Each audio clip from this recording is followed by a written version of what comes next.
Cinema രംഗത്തുള്ളവരുടെ ഈ വാർത്തകൾ വന്നു ഇപ്പോൾ 24 വർഷമായി അദ്ദേഹത്തിൻ്റെ കൂടെ താങ്കളുടെ അച്ഛൻ്റെ കൂടെ വർക്ക് ചെയ്തവരും ഒക്കെ ഇപ്പം ഇന്ന് ശങ്കർ സാർ ഉൾപ്പെടെ ഇവിടെയുണ്ട്.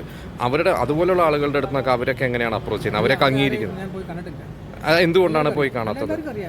സിനിമ മേലുള്ള പഴയതും പുതിയ എല്ലാ ആൾക്കാർക്കും എന്നെ കുറിച്ച് അറിയാം. പിന്നെ ഇപ്പം തന്നെ ഒരു മെമ്മറി കലാകാരൻ, മെമ്മറിയില്ല, നമ്മുടെ അച്ഛൻ്റെ വേഷത്തിൽ നടക്കുന്ന ഒരു വ്യക്തി, പേര് അഷ്റഫ് എന്നാണ്. അദ്ദേഹം നമ്മുടെ മധുസാറിനെ പോയി കണ്ടായിരുന്നു ഓണത്തിന്. അദ്ദേഹത്തിന് ഓണസദ്യയായിട്ട് ചെയ്യുന്നു. അപ്പോൾ അദ്ദേഹം ഈ മധുസാർ ഈ അഷ്റഫ് എന്ന് പറഞ്ഞ വ്യക്തിയോട് ചോദിച്ചൊരു ഒറ്റ ചോദ്യമേ ഉള്ളൂ, ജയൻ്റെ മകനെ പോയി കണ്ടോ എന്ന് ചോദിച്ചു. തൃശ്ശൂരുള്ളതാണോ അഷ്റഫ് എന്ന് പറയുന്നത്? തൃശ്ശൂരുള്ളതാണോ? ചായയൊക്കെ വിറ്റ് കിടക്കുന്ന വണ്ടിയിൽ? ഓക്കെ. അഷ്റഫിന് ആ ചോദ്യത്തിൻ്റെ അർത്ഥം മനസ്സിലായി.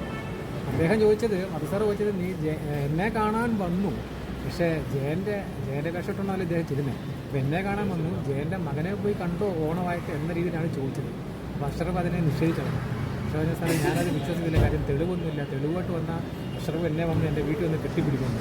അഷ്റഫിൻ്റെ കെട്ടിപ്പിടുത്തല്ലോ എനിക്കെന്നതിന് അഷ്റഫ് ഞാനോട്ട് ആരും വന്നില്ല. പക്ഷെ എന്താണ് ആ നടൻ ചോദിച്ചത്?